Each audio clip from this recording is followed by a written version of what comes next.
ഇടുക്കി പുല്ലുപാറയ്ക്ക് സമീപം KSRTC bus കൊക്കയിലേക്ക് മറിഞ്ഞ മാവേലിക്കര സ്വദേശികളായ 4 പേർ മരിച്ചതിന്റെ തീരാ ദുഃഖത്തിലാണ് നാട്. അപകടത്തിൽ മരിച്ച സംഗീതിന്റെയും ബിന്ദു ഉണ്ണിത്താന്റെയും സംസ്കാരം ഇന്ന് നടക്കും. പോസ്റ്റ്മോർട്ടത്തിന് ശേഷം സംഗീതിന്റെ മൃതദേഹം ഇന്നലെ രാത്രിയോടെ വീട്ടിലെത്തിച്ചു. മറ്റു 3 പേരുടെയും മൃതദേഹങ്ങൾ മോർച്ചറിയിൽ സൂക്ഷിച്ചിരിക്കുകയാണ്.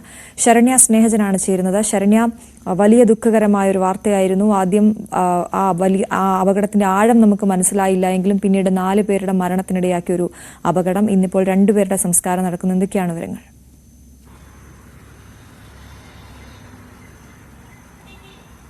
തീർച്ചയായിട്ടും അതീവ ദുഃഖത്തിലാണ് മാവേലിക്കര. കാരണം വളരെ അപ്രതീക്ഷിതമായി ഉണ്ടായ ഒരു അപകടം 4 ജീവനുകൾ കവർന്നതിന്റെ ഒരു ആഘാതത്തിൽ തന്നെയാണ് ഈ നാട് എന്ന് തന്നെ നമുക്ക് പറയാം. ഇന്നലെ രാവിലെയോടെയാണ് ഇടുക്കി പുല്ലുപാറയ്ക്ക് സമീപം കെഎസ്ആർടിസി ബസ് അപകടത്തിൽപ്പെട്ട വിവരം പുറത്തേക്ക് വരുന്നത്. എങ്കിൽ പോലും കൊക്കയിലേക്ക് ബസ് മറിഞ്ഞു എന്ന് കേട്ടപ്പോൾ പോലും എല്ലാവർക്കും ഞെട്ടലുണ്ടായെങ്കിലും ബസ് ഒരു മരത്തിൽ തങ്ങി നിൽക്കുന്നു ഉള്ള ഒരു വിവരം കൂടി മാവേലിക്കരയിലേക്ക് ലഭ്യമായതോടുകൂടി ആളുകൾ ഒരു പ്രതീക്ഷയുണ്ടായിരുന്നു. പക്ഷേ രക്ഷാപ്രവർത്തനം പൂർത്തീകരിച്ചപ്പോൾ 4 ജീവനുകളാണ് ഇന്നലെ പൊലിഞ്ഞത്. അതിൽ തട്ടാരമ്പലം സ്വദേശിയായ സംഗീത് സോമൻ, ഒപ്പം തന്നെ തൊട്ടടുത്ത് തന്നെയുള്ള സുഹൃത്തായ അരുൺ ഹരി, ബിന്ദു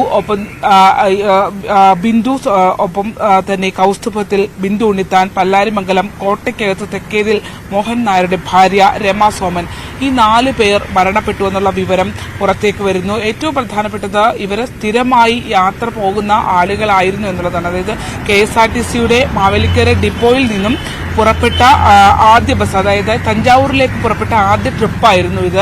ആ യാത്രയിലാണ് കഴിഞ്ഞ ഞായറാഴ്ച പുലർച്ചെയോടെ ഇവർ പങ്കെടുത്തത്. ഈ സംഗീത കുത്തിയോട്ട കലാകാരൻ കൂടിയായിരുന്നു. കുത്തിയോട്ടത്തിന് ശേഷം പുലർച്ചെ 3 മണിയോടുകൂടിയാണ് ബസ് പുറപ്പെട്ടത് എന്നുള്ളതാണ് അവർ ബന്ധുക്കൾ ഉൾപ്പെടെയുള്ള ആളുകൾ നമ്മളോട് വ്യക്തമാക്കിയിട്ടുള്ളത്. എല്ലായിടത്തും വളരെ ദുഃഖം നിറഞ്ഞ കാഴ്ചകളാണ്. സംഗീതത്തിലെ 2 ചെറിയ കുട്ടികളാണ്.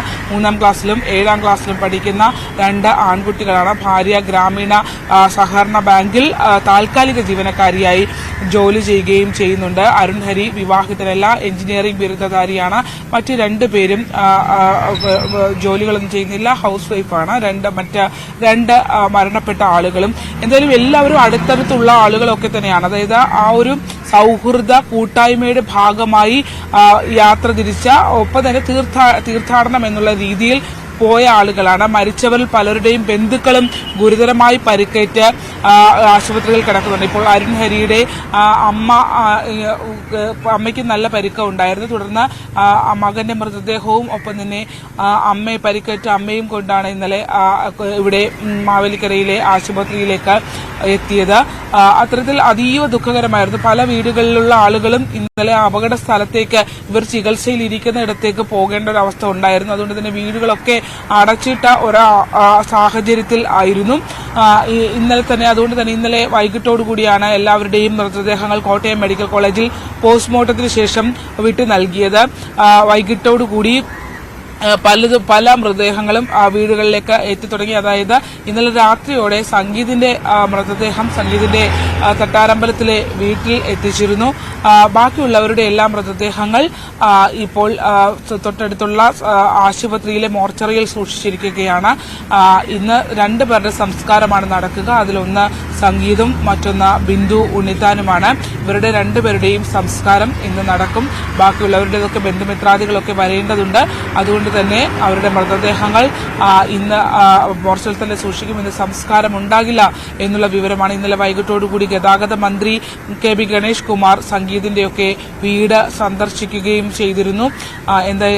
ഈ സംഭവത്തിന് ശേഷം, അതായത് വാഹനത്തിന്റെ ബ്രേക്ക് നഷ്ടമായതാണ് ഇത്രയും വലിയൊരു അപകടത്തിലേക്ക് നയിച്ചത് എന്നുള്ളതാണ് ഗതാഗത മന്ത്രി അടക്കം പറയുന്നത്. പക്ഷേ അതേസമയം തന്നെ പരിശോധനകൾ ഉണ്ടാകും. കാരണം മാവേലിക്കര ഡിപ്പോയിലുള്ള ബസ് അല്ല ഞായറാഴ്ച പുലർച്ചെയോടെ തഞ്ചാവൂരിലേക്ക് പുറപ്പെട്ടത്.